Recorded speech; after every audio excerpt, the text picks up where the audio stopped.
Tá dando para ver direitinho? Sim. Ok? Boa tarde novamente, né? Meu nome é Caio Mesquita, eu sou aluno de pós-graduação do Departamento de Engenharia de Transportes da Universidade Federal do Ceará. Esse trabalho eu desenvolvi como conclusão de curso ano passado, certo? Embora não seja a mesma linha de pesquisa que eu esteja atuando, foi um trabalho bem gratificante, eu gostei muito de ter feito durante o meu processo dentro da engenharia civil, e aí eu vou apresentar um pouco para vocês, certo? Então, como título, ele tem modelagem macroscópica na avaliação de impactos na implantação de um binário, certo? É um título delimitador de algumas questões objetivas, porém, né, ele não vai se prender apenas a isso, conforme eu vou mostrando, certo? Só está de Caio, você tem 5 minutos, tá, de apresentação. Tranquilo. Então, vai ter uma breve introdução, vou passar um pouco sobre a revisão, o método adotado, a caracterização e como foi feita a avaliação dos impactos de intervenção junto das considerações finais.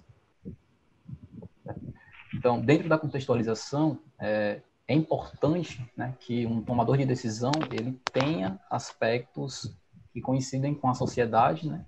Então, aspectos que vão melhorar a mobilidade e acessibilidade urbana. Dentre esses aspectos, cabem-se, né, algumas intervenções para melhorar essa mobilidade e acessibilidade, que estão bem delimitadas, né, na Política Nacional de Mobilidade Urbana e Sustentável, de 2012. Então, esses aspectos cabem à modelagem, que pode haver, né, redução de custos para esses tomadores de decisão e não haver um impacto direto na vida das pessoas que trafegam naquela região. Então, o objetivo geral desse trabalho foi aplicar, né, e propor um método para avaliação da implantação de um binário em vias arteriais, mas esse método aí utilizou um estudo de caso, né, para poder fazer essa aplicação, então ele não se restringe apenas a isso, foi apenas para demonstrar, utilizando o software PTV Visum e tendo a cidade de Fortaleza como pano de fundo. Então, a gente vai ter aí um aspectos de uma intervenção dado um binário. Os objetivos específicos foi a contextualização da região, codificação e calibração da rede, né? Simulação de cenários de intervenção, avaliação desses cenários, né? E definição de uma área de influência, dado, né, alguns indicadores e algumas técnicas estatísticas para essa definição.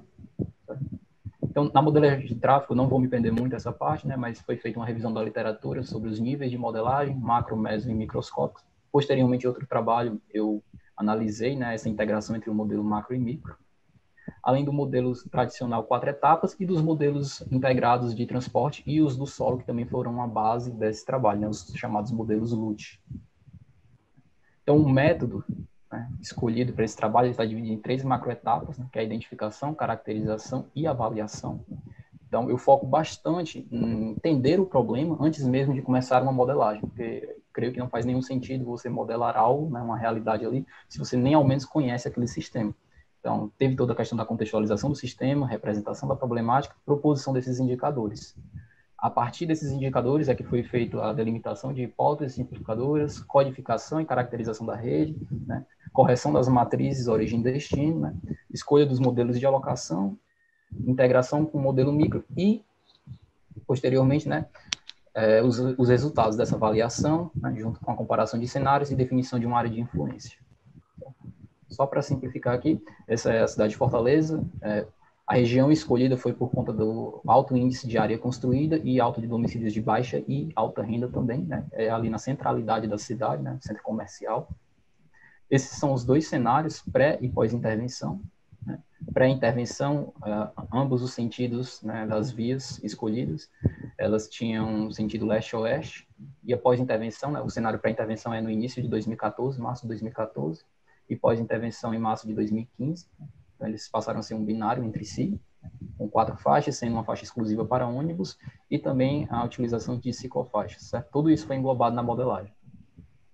Então, os problemas elencados foram através de levantamento de dados de acidente, conversa com os gestores, conversa até com por parte da prefeitura e das pessoas responsáveis. Então, eles elencaram alguns problemas e foram levantados outros a partir dos dados disponibilizados. O principal problema foi a baixa fluidez de tráfego, junto com atraso nas interseções, saturação nas redes, né, elevada densidade veicular.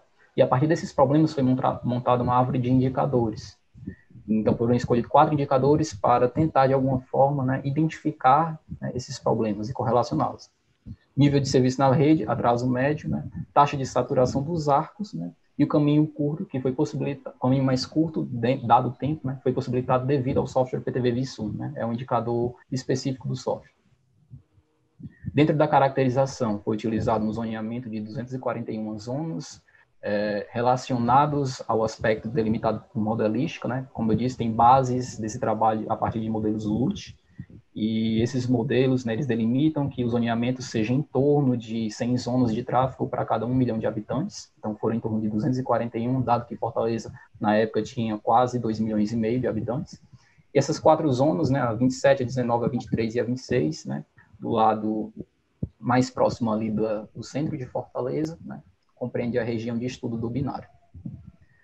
Foi importada a malha viária e feitas as devidas correções de número de faixas, né, feita algumas simplificações, mas toda a malha ela foi revisada, certo?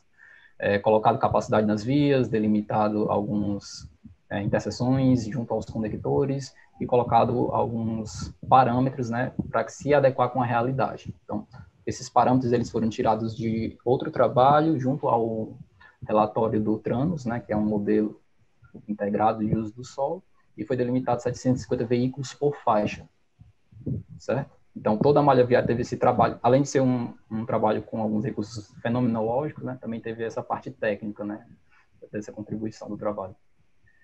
E aqui é só uma representação de como ficou dentro do modelo, né, pré-intervenção, no ano de 2014, e a modelagem no outro cenário, pós-intervenção, certo? As matrizes utilizadas, né, matrizes OD, né, elas foram calibradas para o período de hora pico da manhã, 7 às 8 horas, de trabalho de alta e baixa renda, educação e outros, tanto para transporte individual motorizado quanto para transporte público. Então, foram no total 8 matrizes, né?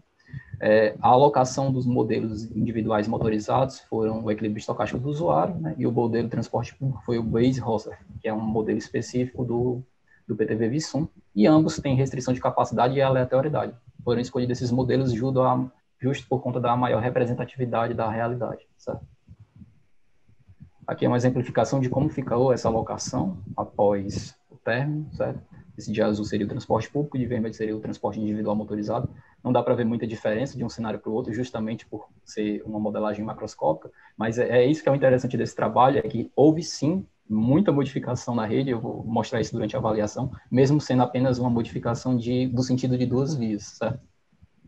Então, a avaliação dos impactos dessa intervenção, né, que é o principal foco desse trabalho, é mostrar que vai impactar a vida das pessoas, né? Você vai interferir de alguma forma, né? Não é por conta apenas do baixo custo que a gente vai utilizar a modelagem, é porque, de alguma forma, vai impactar e a gente quer reduzir esses impactos, certo? Então, aqui é um exemplo de como ficou o atraso médio da rede no cenário pré-intervenção, certo? E aqui, mais especificamente, o atraso ele estava em torno de 10 a 15 segundos antes da intervenção e foi reduzido, certo? O atraso para em torno de 0 a 5 segundos dentro da região do binário. Aqui eu fiz uma filtragem para as vias que tiveram, né, o aumento desse atraso médio, né, dentro da região do binário. Para essas filtragens foram considerados testes estatísticos do tipo teste T. Então, a gente compara a média de todos os links significativamente. Então, com 95% de confiança, a gente teve essas variações, né, consideradas, né? Foram feitos todos os devidos testes de hipótese. Aqui, para a variação do tempo de percurso, também, né, teve a variação do tempo e também da distância. Então, para entre algumas zonas, houve um aumento do percurso de até 4 quilômetros, que é bem considerável dentro da cidade de Fortaleza, né? Enquanto que algumas outras houve redução desse tempo. Aqui, aumento da taxa de saturação, que era um dos indicadores avaliados também, filtrados apenas para o nível de significância considerado. E aqui considerando o tempo de percurso baseado no que o HCM de 2010 estipula, certo? Então, todas essas vias de vermelho tiveram aumento considerável baseado no HCM. Definição da área, já estou terminando. Definição da área de influência, então foi feito primeiro uma matriz de correlação para verificar os indicadores e foi feito um teste de hipótese para verificar qual desses indicadores, tiveram um teste considerável, apenas o terceiro indicador do atraso médio foi considerado, dado o nível de significância, e por fim, né, a área de influência. Ao total, foram 21 zonas de tráfego, certo? Influenciando a região, mesmo por conta de ser apenas um binário, foram 4 regionais, de alguma forma impactadas, e um pouco mais de 2 quilômetros quadrados, né, de área comum de impacto, dos 4 indicadores. Então, eu, como considerações finais, tem a necessidade de se entender a problemática antes mesmo de um aspecto de modelagem, mesmo havendo benefícios no atraso médio e em outros indicadores na região do binário, né? Algumas vias transversais tiveram mudança de aspectos de escolha de rota dos usuários, então, de certa forma, foi prejudicial, né? Impactou outras zonas, não só da região. E também, como trabalhos futuros, eu propus, né, utilização de dados de GTFS, Smart Card, né, até porque o software ele permite, né, programação orientada a objetos também, e utilização de SQL para uma melhor avaliação desses dados, por exemplo, do transporte público. E é isso, obrigado pela atenção. Ok, Caio, parabéns pelo seu trabalho. Obrigado. É um trabalho, de fato, é um trabalho relevante. Eu digo que uma das coisas que a gente normalmente encontra na literatura são muitos trabalhos voltados para as grandes cidades, e eu digo que as cidades menores, né,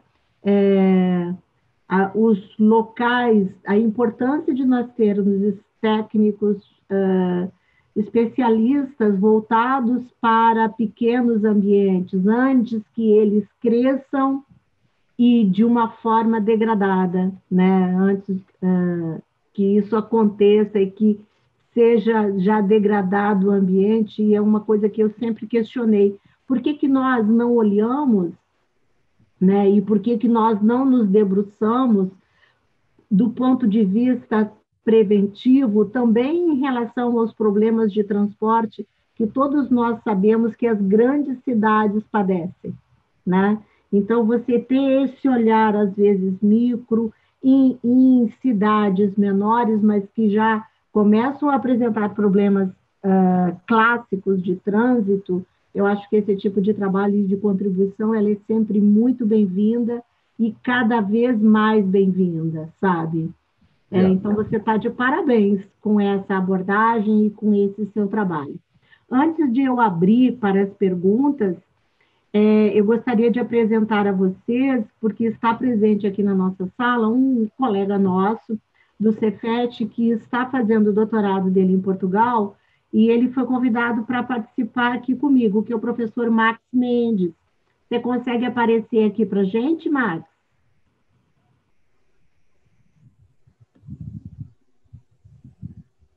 Seu microfone está fechado.